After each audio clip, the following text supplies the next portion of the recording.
Welcome everyone, my name is Mitch Lee. I'm the Profit Prophet at Vendava, and with me are Ben Blaney and Robert Irwin. Ben leads our business consulting group in North America, and Robert leads our business consulting group in EMEA. Now, we've started a new series here that we're calling Pricing in Turbulent Times. It's a set of short Q&A sessions. We've been collecting questions that we're hearing from pricing practitioners and everyone involved in the B2B commercial process that are especially relevant to what we're all going through right now together. Today, Ben and Robert are going to help us walk through a few of these questions. But first, a little bit of a framework. This helps us organize our thinking and our actions for this crisis. To keep it simple, we're using a model with 3 phases. The first phase is disruption. That's what we're all going through now. Now, this is going to last a while because what we're doing every day uncovers something new to address, and you've got to figure out what you're going to do to fix it. Soon, that rate of change will slow, and you're going to be dealing with the disruptions that become a little bit more of the routine. And that's when you know that you're in what a lot of folks are calling the new normal. And sometime a while after getting used to the new normal, you're going to move to the third phase. And this is the transformation phase. This is the critical one to look at, to think about even now while you're taking actions in disruption and starting to set up things for the new normal.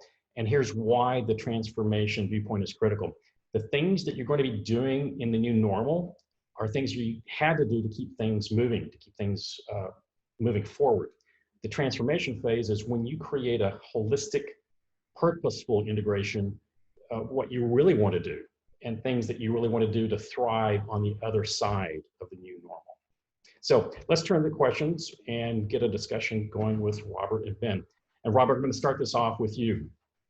We talked a little bit about the first stage with disruption, then getting to the normal, and then the transformational stage. How do we look at things that are focused on the longer term, particularly when customers are saying, what if your customers are saying they don't have money to spend right now? Well, I think money not to spend is definitely a problem that can be resolved. Maybe worse would be they turn up and say, I want to start canceling. So these types of questions are going to be delivered into the phones, the email inboxes of our customers' sales team real time. And giving the sales organization a chance to react and respond, helping them prepare, I think is critical. So there's a few things I think all organizations should be thinking about doing. In this time, I think we've got to consider this relationship to your customer as a partnership. When those requests for cancellations come in, you want to have already worked out, are you going to accept that? So some of those cancellation requests from your customers, you might want to take. If that's from a poor margin customer, it might be a great opportunity for you to reset your business model. So define categories of customers, classifications, and how you're going to respond.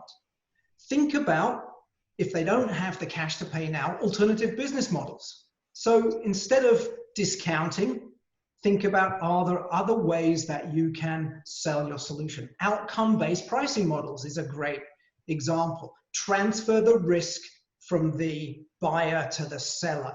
Understand how you're going to measure the outcome, and you can continue business with your customer. So those are a couple of things. I think if your customers start asking for discounts because they don't have the cash to pay, then giving discounts is, of course, the worst thing you can do in any environment. This environment is no different. So downsell recommendations. Help the sales organization understand, are there other solutions, products that you can offer to your customer to keep the relationship going at a level that the customer can afford. So I think those are some of the things that customers should be thinking about. That makes sense. Ben, how about any comments from you on that same question? How to help their customers if they're not able to spend at the moment? Yeah, the thing that occurs to me is thinking about creative payment term arrangements. We're hearing that manufacturing in China is already back up to almost pre-coronavirus levels of production. We're hearing between 75 and 85% of capacity is back in China, which means this is a relatively short-term thing. So preserving an account by offering them creative terms such as, look, normally we have net 30, but how about we talk about net 90 or net 120 or even beyond? Because liquidity matters in a crisis like this, but the second best thing after holding actual cash is holding strong receivables, which enable an organization to go and get liquidity from external sources. I think that's a really key point there, Ben. The best way to get through this is to try to keep those connections intact, keep those interactions moving. Picking something up that has stopped is a lot harder than working something out along the way. So Ben, I'm going to turn the next question to you, specifically around the times of disruption like we're doing now. Some suppliers are facing situations where what they're selling is in short supply. Other situations, maybe the same manufacturer, but on different products, might have something that is in long supply. Those are related, but there's very different pricing actions that you might take on those. Could you explore both of those a little bit for us? Certainly, yeah. I'll take them with slightly different tacks. When you're in short supply, I think the key discovery to make is your choices are who of your customers to supply with this product. In which case, you need a rapid, current, with insights from current situation, segmentation or classification of your customers, because you want to keep serving those customers who are long-term, who are strategic, who are large, who are high margin. Those folks are going to pay you back with loyalty and future business after this thing is over. In the case where you are long supply, I'm thinking this is common in environments where you have large capital assets that you don't want to or cannot stop or slow down. I think that provides a fabulous opportunity. Folks have been talking about it for a long time and haven't really done it in many cases, talking about joining the front office with the back office, the operations, the production, gaining commercial insight into the operational decisions, and then enabling the sales organization to have a really clear and strong understanding of why they're being asked to go and execute certain actions in the marketplace based on the operational necessities. Makes perfect sense. Robert, would you add anything to that? So yes, two things.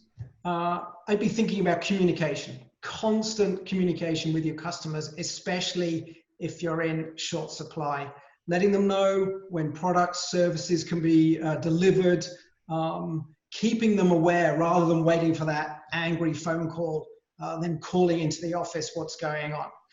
The other thing I would seriously ask everyone to consider is, what does this mean for the long term? If you hike your prices right now, what is that customer going to do to you in 6, 12, 18 months' time? What are they going to think of you? What are they going to remember and use when the markets even out and they have a choice of supplier that they can make at some point in the future? Robert, that's a great segue into the next question I'm going to ask, and I'll let you start off with that. Is this a time in these turbulent times, the disruption going on right now, is this a time to worry about the brand? I think every day is a day you should be worrying about your brand. But I do think people are going to remember these times. We do live in a very short-lived society. If you talk to crisis managers, the first advice they will give you is get bad news out quickly. But this news that we're living in, this environment we're living in today, will stay with us in our memories. I can already have these pictures of people like Elon Musk or the New England Patriots picking up their airplanes, circumventing bureaucracy to solve solutions. In the UK, there are companies like Dyson and actually the Formula One teams that have stepped up and say, we're going to help build a new generation of ventilators. They weren't asked to. They saw that as an opportunity to support communities through social responsive actions. And I can tell you those types of actions I'm going to remember as a consumer. I'm going to remember those actions in business as well. Sure, making that connection for those long-term relationships that are essential in B2B. Ben, any comments, adds to that?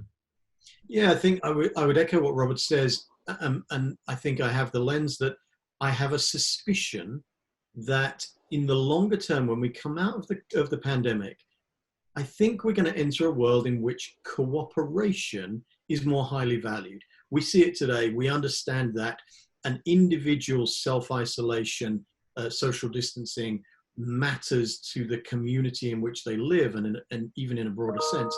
And I think we might find that play out into a larger kind of commercial network when everything subsides. And I suspect that organizations who use this opportunity to for relatively short-term gains, I think they're going to regret that. That makes sense, and totally would agree with that. Ben, Robert, thanks so much for joining us today for this session of Pricing in Turbulent Times. Everyone will be seeing you soon. Be sure and send us your questions of anything that you would like to have answered on the next session. Talk to you soon. Bye now.